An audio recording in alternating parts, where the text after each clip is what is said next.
Hoy es 4 de octubre de 2023. Gracias por acompañarnos. Estas son las noticias. El próximo 7 de noviembre, Colombia se somete al examen periódico universal para evaluar si se han aplicado o no las recomendaciones en materia de derechos humanos formuladas en el control anterior de 2018 por la ONU. A continuación, reproducimos el balance y la percepción en esta materia que tiene la Comisión Colombiana de Juristas, vertidos en entrevista a France 24, realizada el 4 de octubre de 2023 en París, Francia.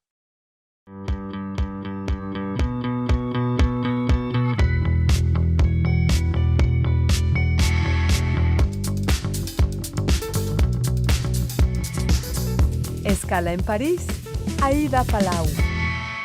Bienvenidos a todos a este programa de Radio Francia Internacional y France 24. El próximo 7 de noviembre, Colombia se somete al examen periódico universal para evaluar si se han aplicado o no las recomendaciones de la ONU en materia de derechos humanos formuladas en el control anterior de 2018.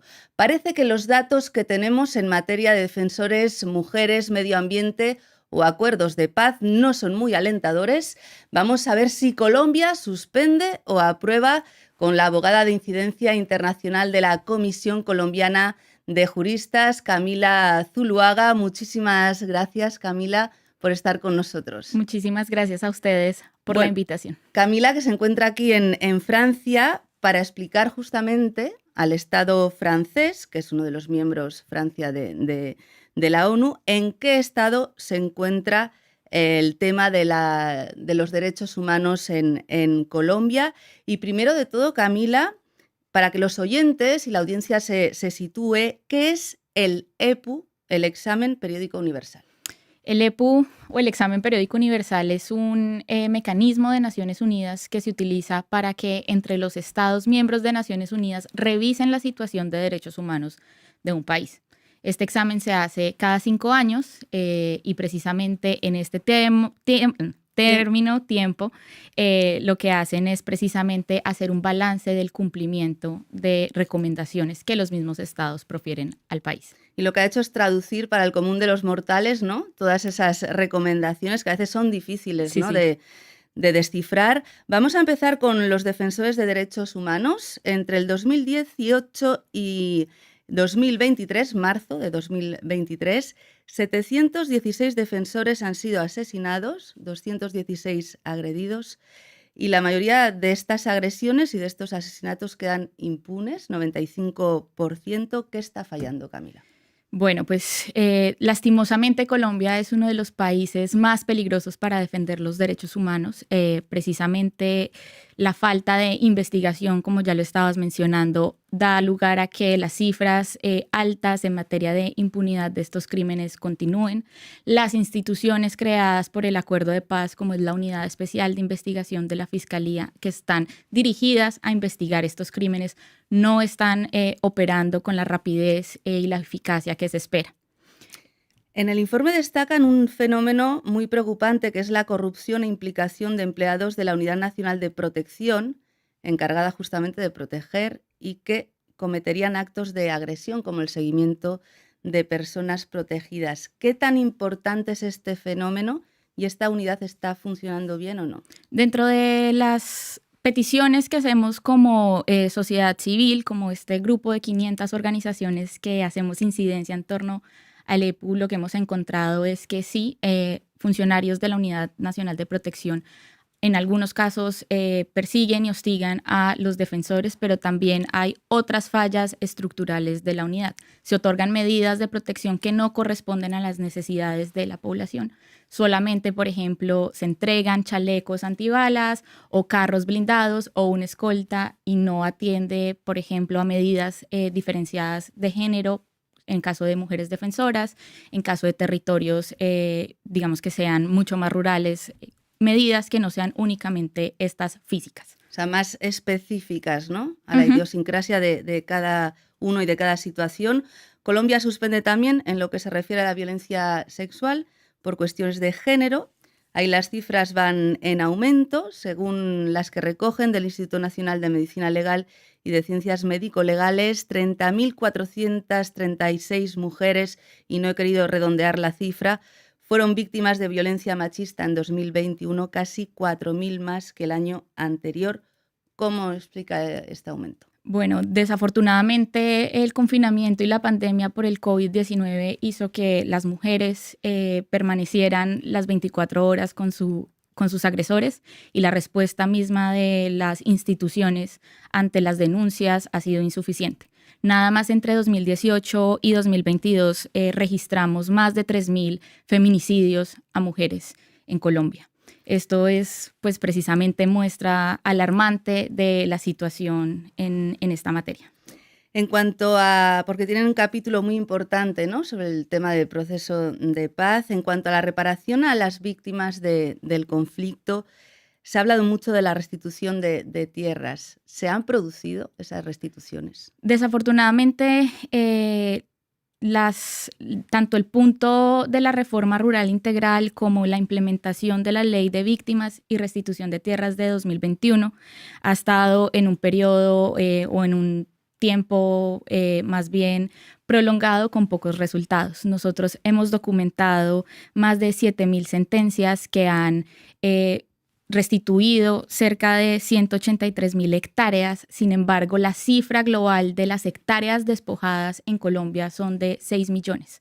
Es decir, el porcentaje de restitución es muy bajo. Encontramos que en este proceso de restitución de tierras, tanto en la fase administrativa de solicitud como en la fase judicial y después del fallo, hay muchas barreras que impiden a las víctimas satisfacer su derecho a la reparación de forma pronta.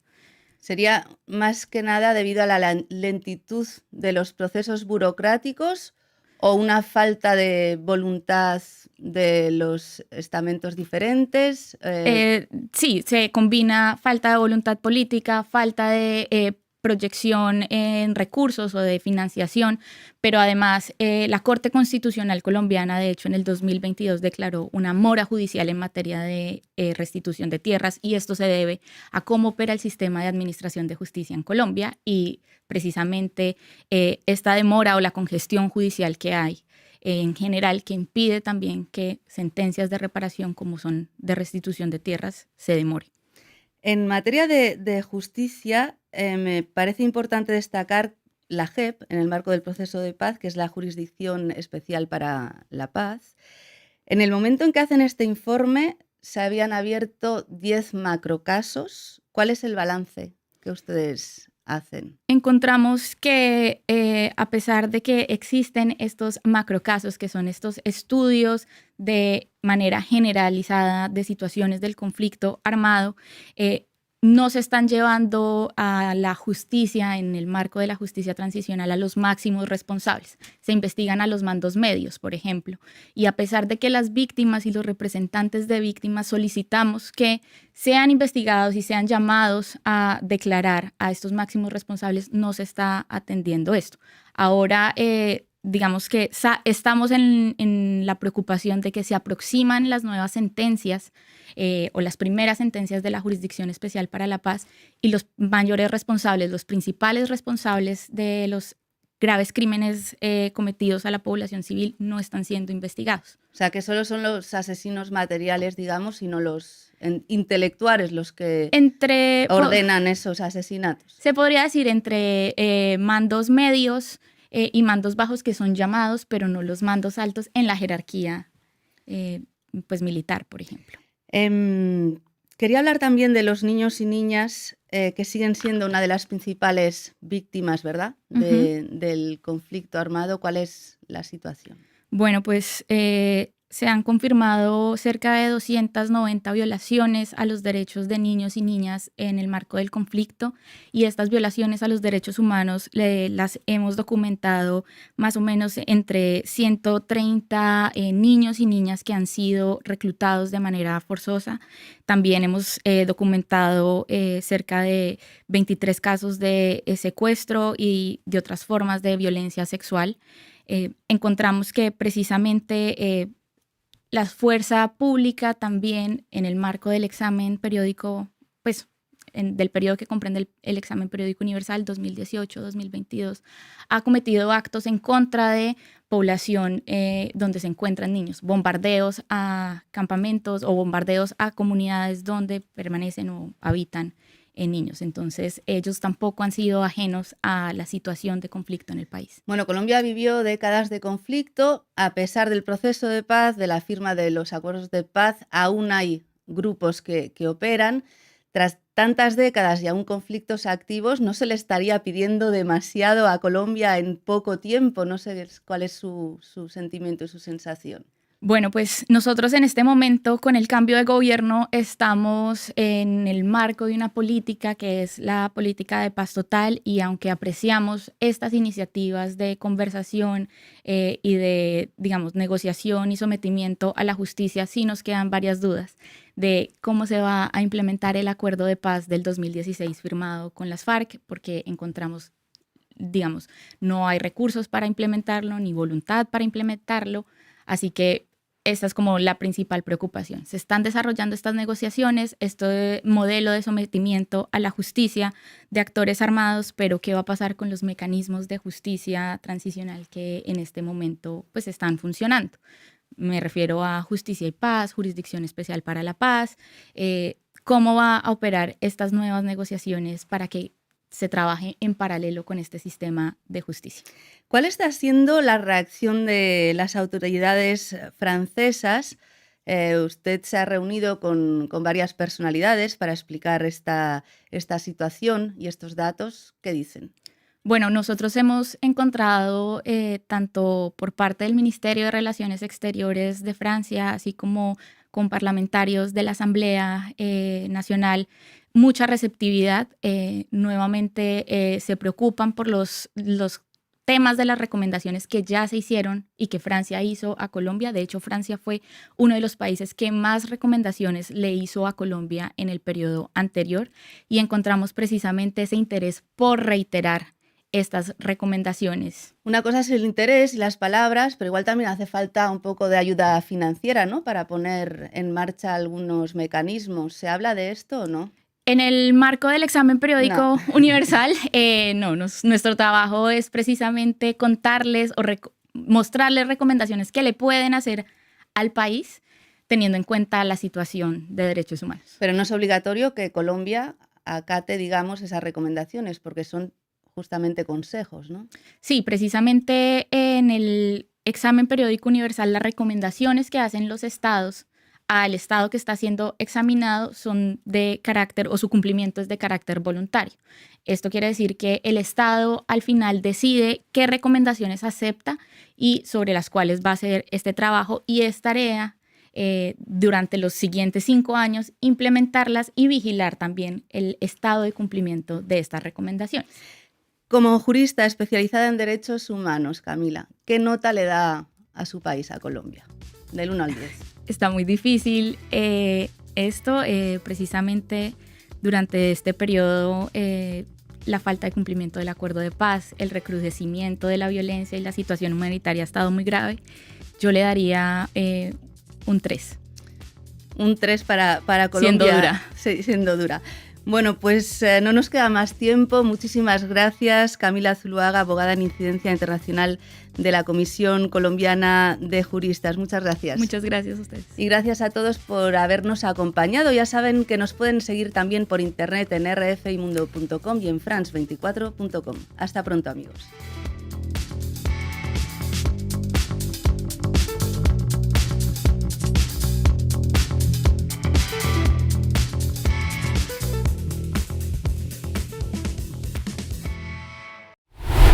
Las instituciones nacionales de derechos humanos son la voz, la acción y la fuerza de los desarraigados, los desplazados, los migrantes, los discriminados y los ignorados.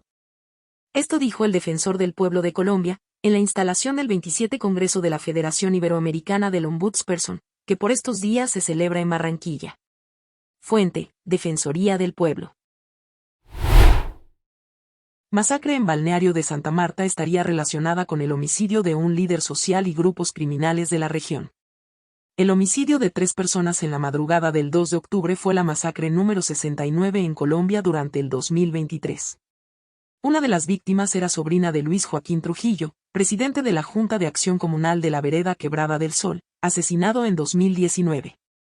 El líder fue asesinado el 30 de mayo, tras denunciar un sistema de asesinatos selectivos y cobro de extorsiones por parte de los Pachenca, grupo paramilitar derivado de la desmovilización del bloque norte de la SAUC, bajo las órdenes de Hernán Giraldo Serna, expulsado de la Ley Justicia y Paz por incumplir con los acuerdos de desmovilización. Fuente, Infobae. Disidencias de las FARC le enviaron un duro mensaje al ministro de Defensa. Quiere paz, pero no nos dejaremos matar. El grupo armado al margen de la ley le respondió al ministro Iván Velázquez, luego de que el jefe de la cartera de defensa indicara que el Estado va a recuperar el control total del cañón del Micay. Fuente e imagen, Infobae. La emergencia humanitaria en toda la jurisdicción del municipio de Argelia es preocupante como consecuencia de las confrontaciones entre las tropas del ejército y las disidencias de las FARC. El defensor del pueblo regional Cauca declaró el 3 de octubre que más de 930 familias, incluidos niños, mujeres y hombres, se han desplazado por temor a morir en medio de los enfrentamientos. Significa, según el defensor del pueblo, que hay más de 1.930 personas desplazadas, unas en el casco urbano del corregimiento de El Plateado y otras en la cabecera municipal de Argelia, mientras que también otras familias están confinadas en varias veredas. El defensor regional expresó que a eso sobra y temor en distintos sectores del municipio por los combates que llevan varios días luego que el ejército inició una ofensiva a través de la denominada Operación Trueno que busca recuperar toda el área del cañón del Micay. Fuente, Radio 1040 AM. Familiares del ocañero Fabián Arias Castilla, secuestrado en Ocaña, pidieron respeto por su vida. Fabián Camilo Arias Castilla fue secuestrado el lunes, 2 de octubre, en el barrio 1 de Mayo y fue abordado por hombres armados que se lo llevaron en su vehículo hacia el Catatumbo. Su padre pidió la libertad de su hijo. Desafortunadamente en Ocaña se perdió la autoridad, no hay respuesta a los problemas de los ciudadanos y esto es el pan de cada día, dijo Arias. Fuente, Ocaña Hoy. Ocaña prepara paro cívico contra el secuestro y la extorsión. Un grito de auxilio lanzan los comerciantes para exigir a las autoridades resultados contundentes ante el creciente fenómeno de la extorsión y el secuestro desatados en los últimos días en el municipio de Ocaña. Los afectados imploran al gobierno nacional la intervención inmediata y operativos especiales para frenar los elevados índices de criminalidad causando el éxodo masivo de propietarios de negocios hacia otras regiones del país. Los voceros del gremio convocaron a las fuerzas vivas a un paro cívico para sentar un precedente y llamar la atención de las autoridades encaminados a reforzar los esquemas de seguridad. Fuente La Opinión. Comunidades campesinas rechazan pago de extorsiones al ELN y disidencias de FARC. Las comunidades campesinas del corregimiento de la Llana, zona rural del municipio de Tibú, denuncian que los grupos armados ilegales cobran extorsiones por hectárea de tierra. Los campesinos expresaron tener miedo ante los posibles ataques por el control del municipio, debido a la falta de autoridades. Fuente, Minuto 30.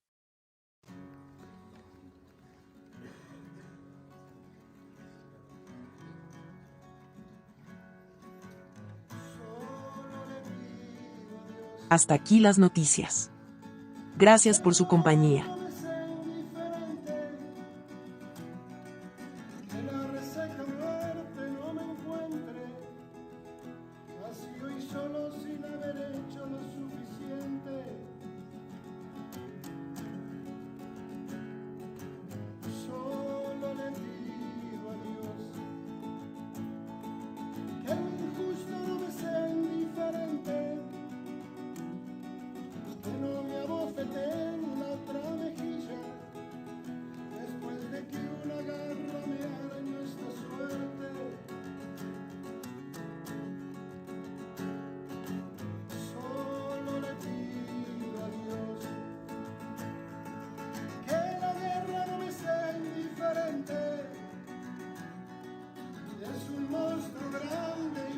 Fuerte, toda la pobre inocencia de la gente,